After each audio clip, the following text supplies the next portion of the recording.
Assalamualaikum, halo. Perkenalkan nama saya Sofyana M dari kelas 1C Prodi PAUD.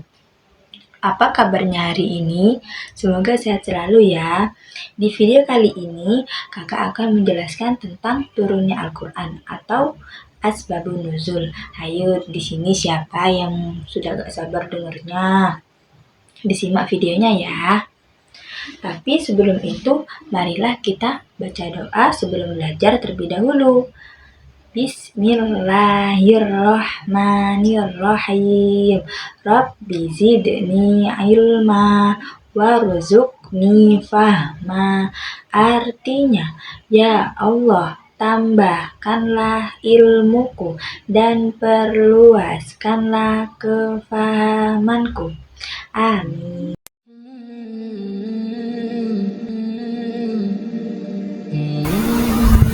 Mengenal asbabun nuzul.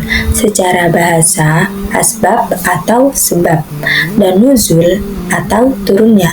Secara istilah, asbabun nuzul yaitu peristiwa atau pertanyaan yang melatar belakangi turunnya satu atau beberapa ayat Al-Quran sebagai jawaban, penjelasan, atau penyelesaian masalah pada peristiwa tersebut. Poin pentingnya, tidak semua ayat Al-Quran memiliki asbabun nuzul. Sebagian besar turun secara mandiri atau ibtidai. Nah, sekarang macam-macam asbabun nuzul. 1. Sebab berupa peristiwa. Kejadian nyata yang menuntut penjelasan hukum. Contoh kasus pencurian, perselisihan, peperangan. Dan yang kedua, sebab berupa pertanyaan. Pertanyaan dari sahabat, kaum kafir, atau ahli kitab kepada Nabi Muhammad SAW. Contohnya seperti pertanyaan tentang ruh, kiamat, atau hukum waris. Nah, sekarang kita akan mempelajari manfaat mempelajari asbabun nuzul. Manfaat mempelajari asbabun nuzul itu ada banyak. Salah satunya yaitu memahami hikmah. Maksudnya memahami hikmah yaitu mengetahui rahasia di balik persyaratan suatu hukum. Dan yang kedua, menghindari salah paham. Maksudnya membantu menentukan apakah suatu ayat bersifat umum atau khusus untuk peristiwa tertentu. Yang ketiga, mempermudah menghafal. Maksudnya mempermudah menghafal yaitu mengaitkan ayat dengan cerita atau kejadian nyata, membuatnya lebih mudah diingat. Dan yang terakhir, kepastian makna. Maksudnya menghilangkan keraguan dalam menafsirkan ayat yang tanpa ambigu. Nah, sekarang cara mengetahui asbabun nuzul. Asbabun nuzul itu tidak boleh didasarkan pada logika atau akal semata. Asbabun nuzul itu hanya bisa diketahui melalui riwayat yang sahih atau nukilan dari para sahabat yang menyaksikan langsung peristiwa tersebut. Dan yang kedua, pendapat dari para tabi'in yang berguru langsung kepada sahabat dengan syarat tertentu.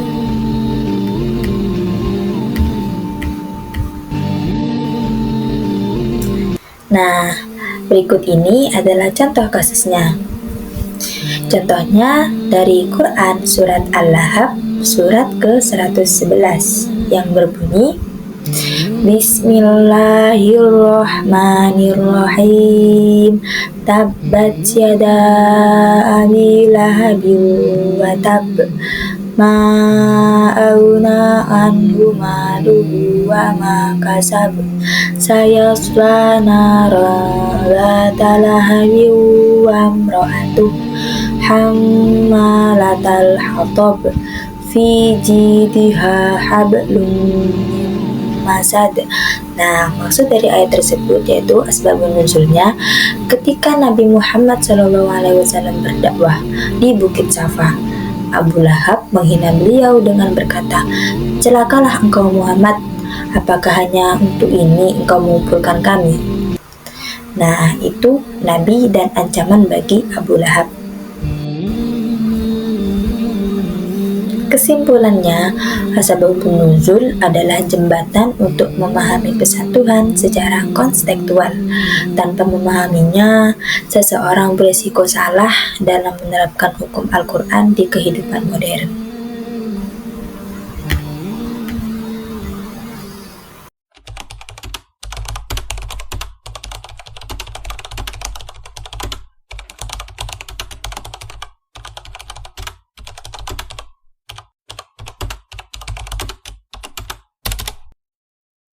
Kisah Asbabun Nuzul, Surat Al-Ikhlas, ayat 1 hingga 4. Setelah turun wahyu yang kedua, Nabi Muhammad mulai memperluas dakwahnya. Kali ini tidak hanya kepada kerabat dan sahabat dekat, namun juga kepada orang-orang musyrik yang tersesat. Namun hasilnya belum maksimal. Tidak sekali dua kali mereka mengacuhkan ajakan Rasulullah untuk meninggalkan berhala. Wahai kaumku, tidaklah berguna berhala-berhala yang kalian sembah itu. Hanya Allah Subhanahu wa Ta'ala, satu-satunya zat yang berhak kalian sembah, dan jadikan tempat bersandar. Pergilah dari sini Muhammad, kami muak mendengar dakwahmu. Lagi pula, kami datang kemari ingin fokus beribadah dengan Tuhan-Tuhan kami. Pada masa jahiliyah, sebagian besar kaum Quraisy Mekah masih menganut ajaran nenek moyang. Mereka menjadikan berhala sebagai perantara untuk beribadah kepada Tuhan. Agama Islam yang dibawa oleh Nabi Muhammad bukan membuat mereka tersadar, tetapi justru menimbulkan kebencian. Kaum musyrik menganggap bahwa Muhammad mengabaikan ajaran atau tradisi turun-temurun. Rasa-rasanya ingin aku usir saja Muhammad dari tempat ini. Ya, aku setuju denganmu. Sekarang dia mulai berani menampakkan dakwahnya di hadapan semua orang. Benar-benar tidak memiliki rasa takut. Menyaksikan kegigihan Nabi Muhammad dalam berdakwah, orang-orang musyrik mulai mengatur strategi. Mereka mengirim seorang utusan bernama Amir bin At-Tufail untuk menemui Nabi Muhammad. Sampaikan pesan kami kepada Muhammad, jangan ada satu kalimat pun yang terlewat. Baik, aku akan segera menemuinya. Suatu pagi, Amir bin At-Tufail menemui Nabi Muhammad di kediamannya. Keduanya berbincang dengan serius. Wahai Muhammad, aku datang menyampaikan pesan dari orang-orang Quraisy. Silakan, katakan kepadaku. Mereka mengatakan bahwa dakwahmu telah melampaui batas. Engkau telah memecah belah penduduk Mekah, menghina Tuhan-Tuhan kami dan kau, tanpa rasa berdosa telah mendustakan ajaran nenek moyang kita. Amir bin At-Tufail menyampaikan pesan dari kaumnya dengan bersemangat. Walaupun hati kecilnya merasa takut berhadapan langsung dengan Rasulullah. Ia mengambil nafas sejenak, baru kemudian melanjutkan ucapannya. Kami punya penawaran bagus untukmu. Jika yang engkau inginkan adalah kekayaan, kami akan memberikannya untukmu. Jika engkau merasa tidak sehat, kami akan menyembuhkanmu. Bahkan, jika engkau menginginkan sosok wanita, kami akan membawanya ke hadapanmu. Nabi Muhammad menyimak ucapan Amr bin At-Tufail dengan detail. Sekarang giliran beliau untuk merespon. Wahai Amir, sampaikanlah kepada orang-orang yang mengutusmu. Aku tidak pernah merasa miskin. Aku tidak sedang sakit atau gila. Dan aku juga tidak menginginkan wanita. Aku adalah Rasul Allah yang diutus untuk mengajak orang-orang kembali ke jalan yang benar. Berhala-berhala yang kalian sembah itu tidak bisa bicara ataupun mendengar permintaan kalian. Hendaklah kalian bertaubat dan beribadah hanya kepada Allah Subhanahu wa Ta'ala.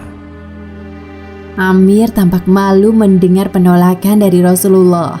Ia sampai kehabisan kata-kata untuk menyerang balik. Pintar sekali Muhammad ini berbicara. Setelah itu, Amir kembali kepada kaum musyrik dengan membawa kegagalan. Mendengar cerita dari Amir, kaum musyrik tidak menyerah begitu saja. Mereka mencari lagi orang-orang yang pandai berbicara untuk menyudutkan Rasulullah. Baiklah, kita utus orang lain. Aku heran, sebenarnya apa atau siapa yang membuat Muhammad begitu gigih berdakwah sampai saat ini? Akhirnya kaum musyrik mengutus 2 orang utusan untuk menemui Rasulullah. Mereka adalah Ka'ab bin Ashraf dan Huyai bin Akhtab. Wahai Muhammad, sejujurnya kami penasaran dengan Tuhan yang engkau sembah sampai engkau menyuruh meninggalkan berhala sesembahan kami. Ya, seperti apakah Tuhan yang engkau sembah itu? Gambarkan kepada kami wujudnya. Apakah dia terbuat dari emas ataukah perak? Berkenaan dengan peristiwa ini, Allah Subhanahu wa Ta'ala mengutus malaikat Jibril untuk turun ke bumi menyampaikan wahyu berupa surat Al-Ikhlas ayat 1 hingga 4. Bismillahirrahmanirrahim. Qul huwallahu ahad, Allahus samad, lam yalid walam yulad, walam yakul lahu kufuwan ahad. Yang artinya, katakanlah, dialah Allah yang Maha Esa. Allah adalah Tuhan yang bergantung kepadanya segala sesuatu. Dia tidak beranak dan tidak pula diperanakkan, dan tidak ada seorang pun yang setara dengan Dia. Surat Al-Ikhlas menjawab pertanyaan orang-orang musyrik terkait sifat-sifat Allah. Arti dari kata Al-Ikhlas adalah memurnikan keesaan Allah. Maksudnya murni menjelaskan tentang Allah, tidak tentang hukum atau yang lainnya. Surat Al-Ikhlas terdiri dari 4 ayat dan urutan ke-112 dalam Al-Quran. Surat ini diturunkan setelah surat An-Nas. Selain disebut sebagai surat Al-Ikhlas, surat ini juga memiliki beberapa nama lain seperti yang disebut dalam ayat pertamanya. 2. Al-Asas, yang berarti pondasi agama.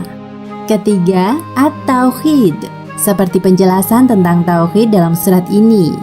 Dan 4, As-Somad, yaitu Tuhan sebagai tempat bergantung atau berserah diri para makhluknya. Demikianlah kisah di balik asal mula turunnya surat Al-Ikhlas ayat 1 hingga 4. Hikmah yang dapat kita ambil dari kisah ini: pertama, diwajibkan bagi manusia untuk beribadah hanya kepada Allah Subhanahu wa Ta'ala tanpa perantara seperti berhala atau yang lain. Kedua, barang siapa beriman kepada Allah, maka ia termasuk orang yang ikhlas menyerahkan diri kepadanya.